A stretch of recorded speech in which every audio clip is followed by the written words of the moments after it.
Hello and welcome to this video tutorial brought to you by tutvid.com. We're going to take a look at creating these, what I like to call advanced buttons. They're not really advanced as far as making them, but it's a technique that we're going to be using to make them that I get quite a few questions about actually, and it's how do I animate something when the user rolls over a button, not just maybe brighten or decrease the alpha or increase the alpha or whatever it is that you want to do on Rollover, but actually make something else happen. So let me just publish this movie. I'm going to come up here to Control and just hit Test Movie. And notice on Rollover, when I roll over this button, we're going to not only have an animation start, but also a sound. Just listen. Okay, so we got that animation. I don't know if you could hear that quick beep, but that is our over state. Now when we click down, it starts playing this other animation much faster, and that sound also beeps once more. And when I let go, you can see it just goes back to the over state. So that's the button we're going to create. It's not super difficult to do, but by the end of this you will actually know how to do that. We're going to start from scratch. We're going to go File, New, and I'm using Flash CS3 here, so I'm going to create a new Flash file using actionscript 3.0. If you are not using CS3, just go ahead and create a new Flash file. You're going to be using actionscript 2.0, but there really is not much coding at all in here. Matter of fact, I think there's only one little bit of code we're going to be using, so there's nothing that is ActionScript 3 specific. So if you have an older version of Flash, you should be able to follow along just fine. Hit OK. First thing we're going to do to our new document is change the size. So I'm going to come down here to the Properties panel. The Properties panel is not there. Window and Properties. You can see that the hotkey for that is Control or Command if you're on the Mac, F3. You want to just select the size, and we are going to change the dimensions from 550 by 400 to 640 by 480. And we're also going to up the frame rate from 12 to 21. I'm going to change my background color to black, and I'm not going to enter a title or description, so I'm going to hit OK. Now, if I can move my stuff sort of out of the way here, we can see we have our workspace here. Right, like that. So now to actually create our button, we're going to start out with the text tool. Grab the text tool. Set your foreground color to white, although we're going to change that in a little bit. Live text, as it is editable text, I just call it not live text. Editable text cannot have a gradient applied to it. So we're stuck using solid colors, so we're going to work with white. I'm just going to name this button, button. And I'm going to double click my properties panel to open that back up. Make sure I've got that text selected. I want to, well, the color is really irrelevant because we're going to change it in just a minute, but all of my settings are here. I want this to be Arial font. I want the size to be 85. I'm just going to align it left and make it bold. Obviously, your text settings, whatever, they can be anything you want. So I'm going to deselect that text. I'm just going to bring it roughly to the middle of my stage like that. Double click my properties panel to shrink it down. Okay, now what I need to do is break this down into some base shapes so I can apply a gradient. Well, actually here, let's just try applying a gradient to this right now. In the properties panel, we got our color swatch selector, and actually if you look in the color swatch selector for text, the gradient is not there. You can't see my entire swatches section there because it moves off screen. In fact, I can just drag this properties panel out here and show you. You can see there's no gradients available to you, and move this back into here real quick. If I come into here, which again moves off screen, and I select one of the gradients, absolutely nothing happens. I come up to here to my color panel and hit linear for linear gradient, and you can see it just flashes right back to solid. So you can only apply a solid color to this text. We want to break this down so we can apply a gradient to it. Now, if you're creating numerous buttons, you probably will want to keep your text as live text. So as you make more and more buttons, you can simply double click into the text and maybe convert this from being something like home to something like contact. Alright, so this is just something I'm doing here just so I can apply a gradient to it. Alright, the way you break this stuff down is simply by going Modify, Break Apart. Or you can see the hotkeys Control or Command if you're on the Mac, B. Now this is not base shapes. All this has done is it has broken our text up into a bunch of mini text fields, each containing one letter. You can see here's the B, here's the U, here's the T, T, O, N. I need to break this down further. I want the base shapes, not live text, not editable text. So I'm going to right click. I just selected them all, by the way. I'm going to right click and just hit Break Apart. Again, here's another way to break apart anything. Really, you can do this to symbols too, to break it back down to the original shapes. Break apart. Now we have editable bits of graphic. So what we're going to do is come up here to our color panel, select linear as our type, and you can see it gives us a nice black to white gradient. There's one problem. That is that each button has its own little gradient. I want all of the gradients to go across this text as a whole. Okay, I don't want to have to come in here with my fill transform tool and select each individual letter and rotate it like that. So there's a very easy way to get around that. Grab your selection tool, select all that text. Grab the paint bucket tool, and right now you can see black and white is our fill color. The black to white gradient, excuse me, is our fill color. Just tap the text, and there you go. Starts white on one end, goes to black on the other. Perfect. That's exactly what we want. Now when you selected it, it edits the gradient as a whole, almost like the button text is just masking that gradient behind it. We're going to shrink this in to about there, and we're going to rotate it up till the black is on the top, white's on the bottom, and maybe, well, right about there is pretty good. We got light gray on the bottom, a darker gray on the top. So there we go. We have applied a gradient to our text. Next thing we have to do is convert this text to a movie clip. Yes, we are creating a button, but we want to start out with a couple movie clips. So we're going to go Modify, Convert to Symbol. Note the hotkey is F8 there. All right, name. I'm going to call this TXT base underscore MC. And the type is a movie clip, hence the underscore MC. And the registration, well, you can do center or you can do the top left-hand corner. I'm going to stick with the top left-hand corner for now. Hit OK. This is now a movie clip. We want to convert this to a second movie clip. So we have one movie clip. We don't want to duplicate this movie clip, but we want to place this movie clip, which is an instance of text base underscore MC, inside of another movie clip. So we're going to go Modify, Convert to Symbol. So we're converting that symbol to a symbol. And all that's going to do is place this movie clip symbol inside of this one that we're creating right now. And this one we're going to call TXT base up underscore MC. That's a movie clip type. Hit OK. Note that the instance of our text here changes to text base up. So this text base is just sitting inside of text base up, which is fine. We double click into here and select this movie clip inside text base underscore MC. Wonderful. Now we are going to make our button. So we're going to select this movie clip, which is the text base up MC. Go Modify, Convert to Symbol, and we're just going to call this base underscore BTN. And it's going to be a button type. Hit OK. Notice we now have a button movie clip. You can tell it because the little icon down the properties panel changed, and it tells you you have a button here. We want to double click inside of this button, and the first thing you'll probably notice if you've never looked inside of a button symbol before is that you have a radically different timeline, and this timeline is button specific. You've got an up state, you've got an over state, a down state, and then a hit area, which is not something that the user sees. So before we go any further, we're going to create a new layer. And on that new layer, we're going to draw a hit state. So create a new layer, and we're actually going to hold down the Alt key. If you're on a Mac, that's the Option key. And I'm just going to click and hold on that keyframe we have right here on layer 1, which is our button. Alt, click, and drag that up to the hit area of layer 2. We can name layer 2, hit area, just so we know what's going on. Now, why did I just do that? Well, I just dragged that up there really so I could have some sort of guide when I draw my rectangle, because I'm just going to draw a rectangle. It can be any color you want. I'm going to use green here just to exaggerate it. And I'm just going to draw a rectangle out over the button, giving myself a nice little bit of padding on either side of the button. You can see there's a little bit around the button as well. Now, I can just select this button, movie clip, and just delete it, get it out of the way.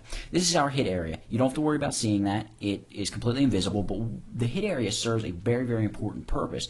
This is the area of the stage that, when rolled over, it will trigger the over and down states. Okay, when it's rolled over, it triggers the over state. When somebody clicks on it, it triggers the down state of this button.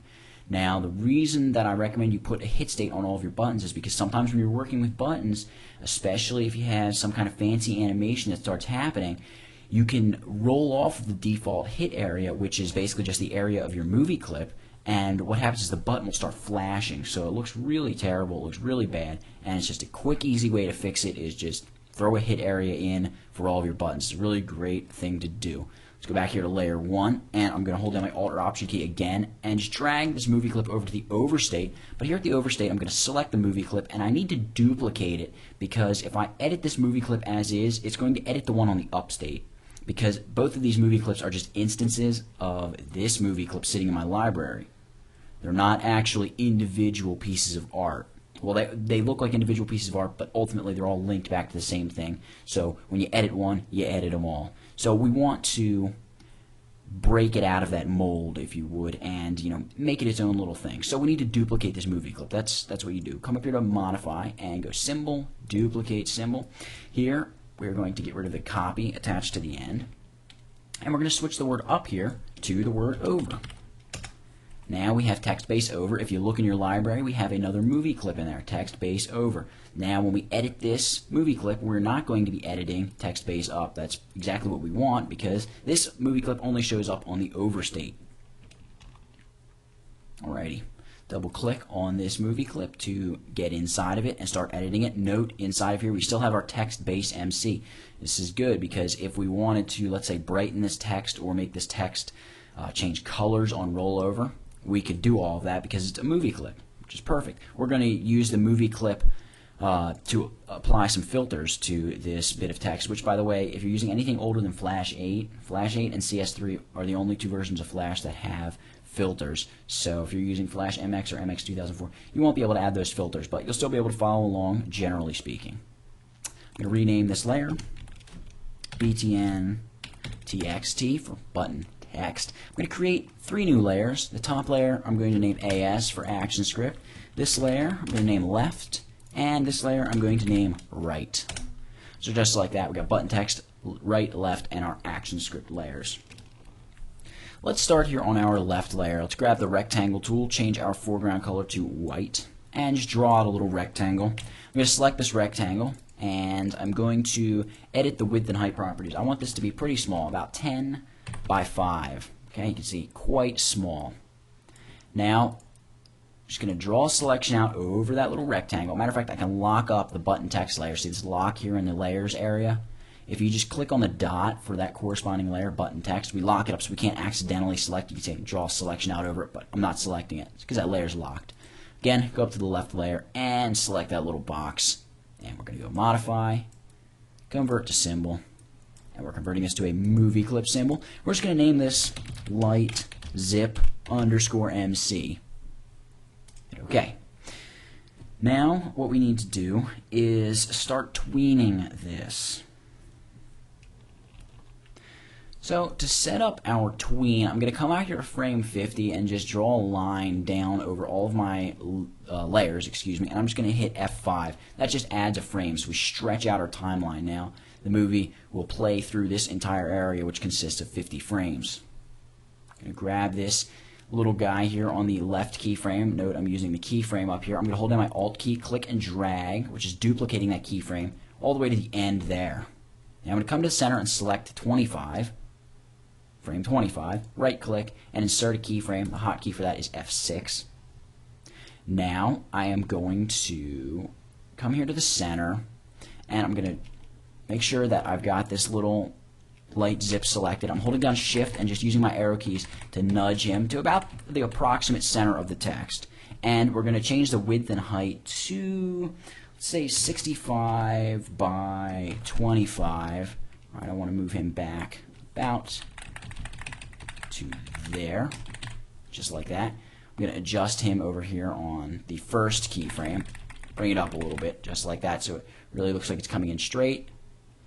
Then it gets really big here, and we want it to go back to being small here, but we want this to be all the way over on the other side of the text. So again, that's just Shift and my arrow keys, and my up arrow key to nudge it up a little bit. Now we just highlight a portion of your frames in between the 2 keyframes you want to tween. And if we're tweening between 3 keyframes, which is 2 tweens, we can just select like that. Okay, so we've got some between the first 2 and some between the second 2. Right click, create motion tween. Now what happens? When I scrub through the timeline, you can see our box gets bigger and then smaller. So we got one little thing left to do. Select this little guy and come over to the filters panel. Open up the filters. I'm going to pull the filters panel out here so we can see what we're doing. And add a filter, hit that plus key, and we're going to add a blur. Just a 5 pixel by 5 pixel blur is fine for this little end. And then over here, all the way over at frame 50 or keyframe 50, select him. We're going to put a 5 by 5. If you just hit this lock, it'll make sure that whatever goes into the one goes into the other. So let's say 10 by 10, 5 by 5. Now over here in the middle, we want this one to be blurred significantly more. Let's try something like 45. All right, let's unlock it though because I want it to be blurred more on the X than the Y. So let's blur it on maybe only 20 on the Y. So it's going to look like it's really stretching out as we play through our little animation. Just like that. Perfect. Okay, I'm going to move my filters panel off screen just for a second. Now, we want to select this entire thing. Or now, we're not going to select that entire thing. We're going to come down here to the right layer. We're going to start from scratch. We're going to come into our library and drag light zip underscore MC out. This time we're going to place them over here on this side. And I'm going to hold down Alt and just drag keyframe to the center. Drag keyframe all the way over to the other side. I'm all the way over on the other side. I'm going to hold down, well, make sure you select that little movie clip.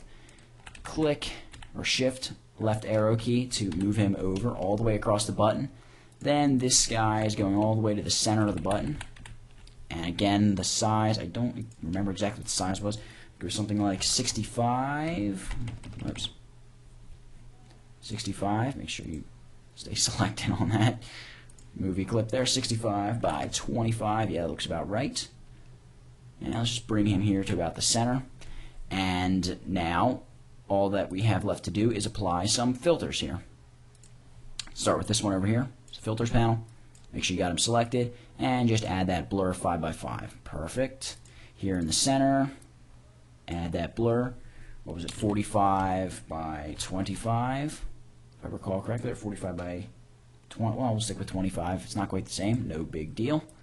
Select this guy over here, and whoops, we want blur 5 by 5, and we just get rid of this glow by selecting it and hit the minus button. Gone. Now, tween this just like we tween the others. Create motion tween. Now, when we do this, you can see it just looks like two zips of light are coming across the button from opposite sides. That's pretty much exactly the effect we're looking for. However, if we add just a couple frames to this, we can really make this look like these are kind of revolving around this text. How do we do that? Well, start by clicking and dragging a selection over all of your frames, excuse me, not keyframes, frames, and just click and drag this out, and every time you drag out, you're dragging out one frame at a time. So count to about 5, 6, maybe 7. Let's do 7. Let's go 1, 2, 3, 4, whoops, 5, 6, 7. You know what, let's go with 6. I'm liking 6 more. There's 6, and we're going to duplicate these two keyframes. I'm going to hold down Alt. I just selected both of them. I'm going to hold down Alt and just drag them back just like that. Note the button text disappears. Well, that's because look down here on the button text layer. That's just a blank keyframe. You know there's content on that layer in that section of frames because it turns gray. So just select the keyframe here and drag it back to frame 1. Voila, text is now there. We got the right zip here. We're going to move this guy in closer to the button. So we're just going to hold down Shift and nudge him in about 3 times with that left arrow key. The same thing for the guy on the left here. We're going to nudge him in 2, 3, 1, 2, 3, just like that. And I'm going to select him now, and because it's a movie clip, I've got these color options. I'm going to edit the alpha, make sure the alpha is set to 0. Same thing for the one over here on the right. Make sure you select him, and color alpha. Just like that, 0. So now it looks like that those are coming out from behind, and then coming up, and crossing in front just like that. So now that we've done it in the front, or when it first starts, we need to do it when it ends. So here we're at frame 56, so let's come up here to frame 62 and hit F6 to place a row of keyframes there. And on these keyframes, we want to nudge these guys in. 1, 2, 3 for the guy for the right. Well, he's on the left side now, but that's the right layer. And for the left layer, we're going to nudge him to the left here. And again, select him and decrease that alpha all the way down to 0. So there we go. We just did it both of them. Select those frames in between, create motion tween. Let's preview this movie and see what we got. Command delete or Control Enter, or Command return Control Enter publishes your movie. And now when I roll over, you can see we have these little animations of light that just look like they're looping in and going around behind and shooting back out the other side of the button. Pretty cool.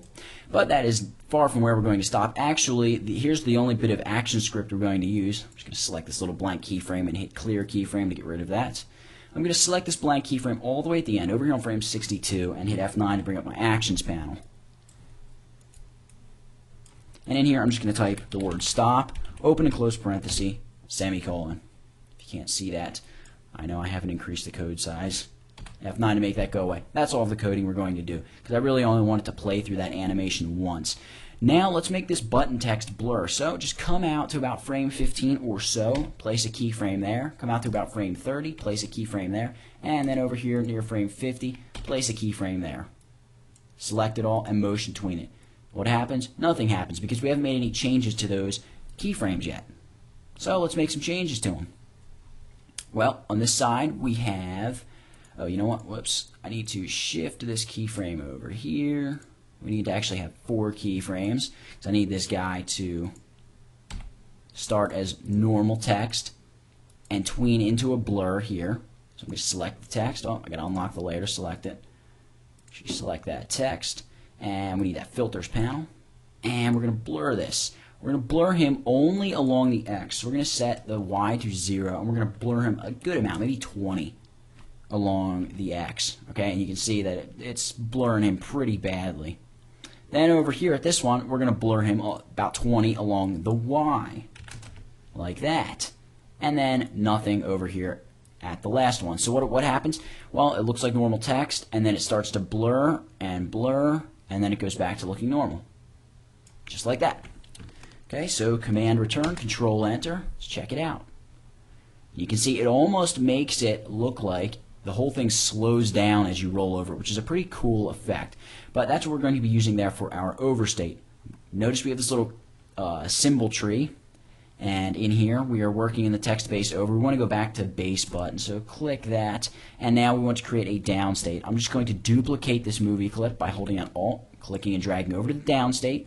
Select the button, and again we want to go modify symbol, duplicate symbol to duplicate this symbol, and replace the word over with the word down and get rid of the word copy there on the end. Now we're just going to go into this, and here at the center with these light zips, I'm just going to tint them. Alright, I'm going to tint the bottom one green, and I'll tint the top one, I don't know, let's maybe choose dark blue, or there's a red right here off screen. We'll take like this sort of lightish, bluish, colorish. And there we go. That's our downstate. Oh yeah, also with the downstate, I want to get rid of the stop action at the end. So I'm just going to clear keyframe just like that. Now we can also speed this whole thing up by coming in here and removing some frames. So I'm going to take 2 frames out of here. I'm going to right click, remove frames, and I'm going to take a bunch more out of here, remove frames, and I'm going to take a bunch more out of here. Let me take about the same amount as I took out of the other one, remove frames. And again, out of this end area, right click, remove frames, just like that. Okay, let's publish this, Control Enter. That would be Command Return on the Mac. And when we roll over, you can see it's nice and slow. When we click, we get these faster zips that replay. So there we go. Let's go back to the base button. Last thing that we need to do is add some sound. This is really easy. Basically, insert a new layer. We're just going to name this sound. Obviously, that's not something mandatory. I just like to keep my stuff kind of organized. Speaking of organization, I'll just call this MC for movie clip layer. Sound.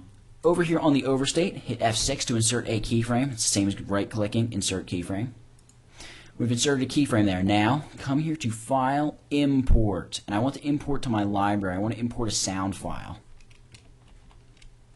Click there, and I've got this MP3 right here. Note that when it imports, whenever it imports, we have this MP3. When I play it, I don't know if you can hear it, but it's a very faint metallic button click sound. And all we need to do is select this overstate, and from the sound drop down menu, just choose metallic button. Now it's going to play on the overstate and the downstate, which is exactly what we want. Let's just publish the movie again. When I roll over, you can hear it. When I click, you can hear it. Perfect. That's exactly what we want. You have just created a button, an advanced button if you want to call it that, in Flash.